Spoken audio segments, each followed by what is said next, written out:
It was a beautiful morning and we are experiencing some cooler weather, which is so nice. But we had to get on the highway and we had to do quite a bit of driving this week. We had a very stressful week as far as having to leave the homestead because there was a lot of appointments going on right now. But we decided to see what we can find here at Aldi. Here is some of the farm ground I wanted to show you here in Pennsylvania. It's a beautiful time of the year because the corn is growing and everything is so nice and nothing is being harvested yet. So we see a lot of beautiful farmland. We are actually driving on the highway as I'm pointing the camera out to the farm. And now we're going to go to look here. It was quite a challenge for me because I wanted to get things that had to do with prepping. So I didn't need to get anything that was like fresh because I have a garden and I'm growing quite a bit. It's actually doing very well this year.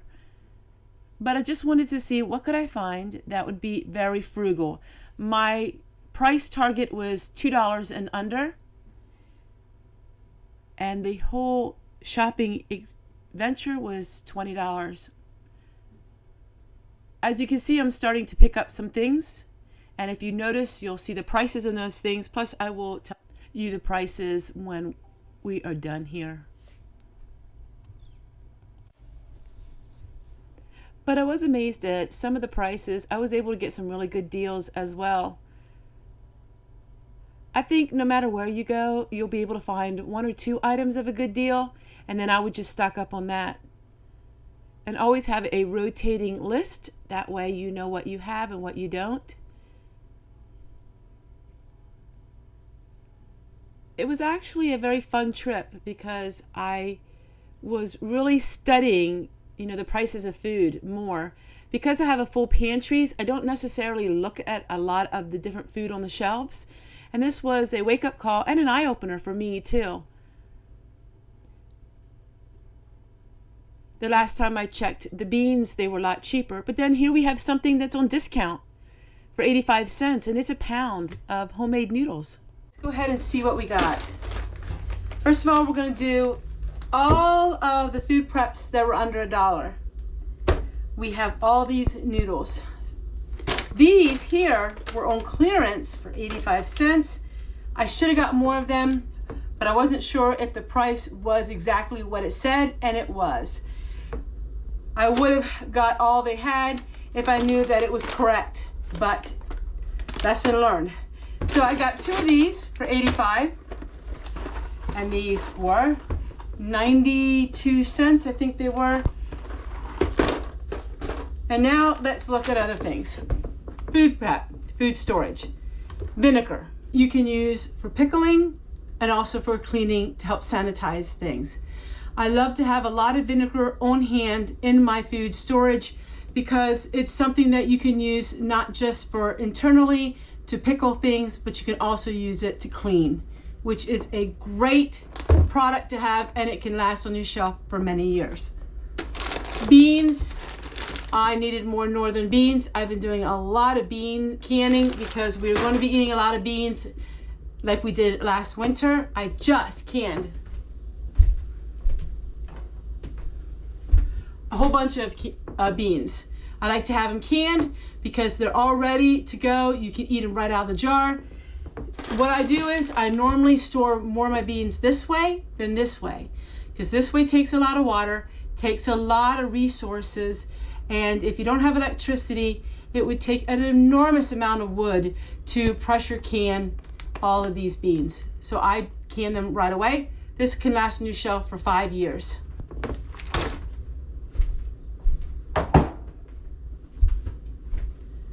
Another thing I like to keep on hand is the evaporated milk. This was under $1. I really like this. I do have powdered milk, but I like the canned milk better. Once again, it is already liquefied. You do not need to add a lot of water to it. And it's nice to have it on the shelf. This says it is shelf stable to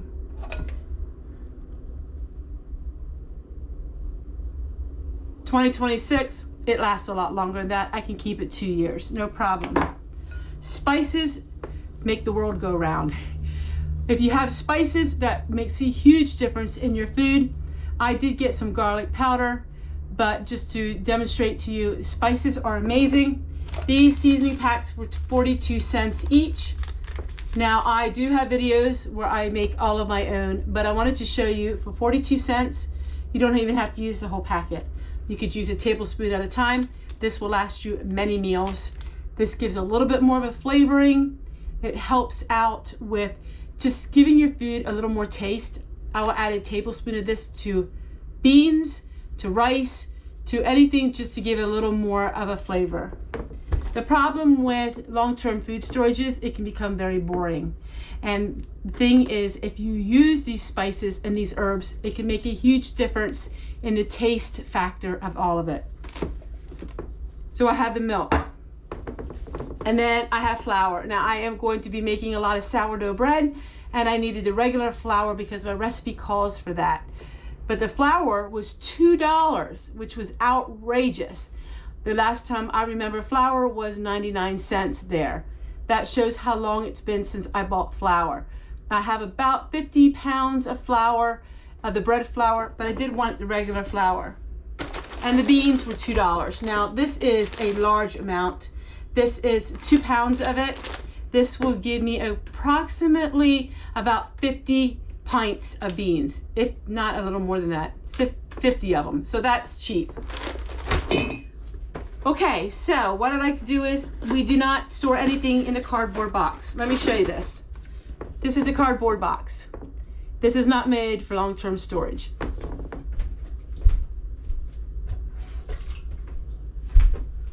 A little bit of dampness, a little bit of wet.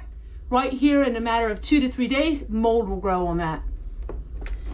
Mold grows on it.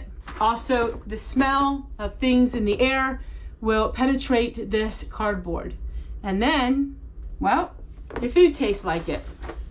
Everything I get that is in a box like this gets put in a jar.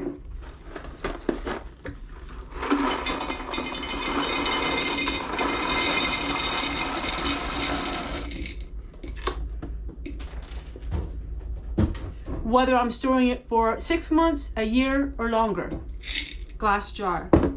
You can probably, if you wanted to, vacuum seal it with the box, and then there would be plastic over it. I wouldn't even recommend that. I like everything in a jar. I even go one step further, which you wouldn't have to do, but I like doing it, is I will add a packet. Now this here is the humidity. This is not an oxygen absorber. This actually is something a little different. It has silica gel in it. And that's what I do for all of my dried stuff now.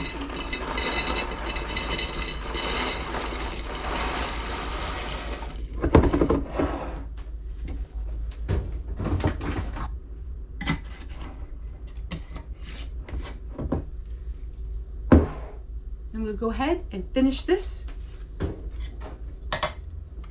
and get these ready for my storage room.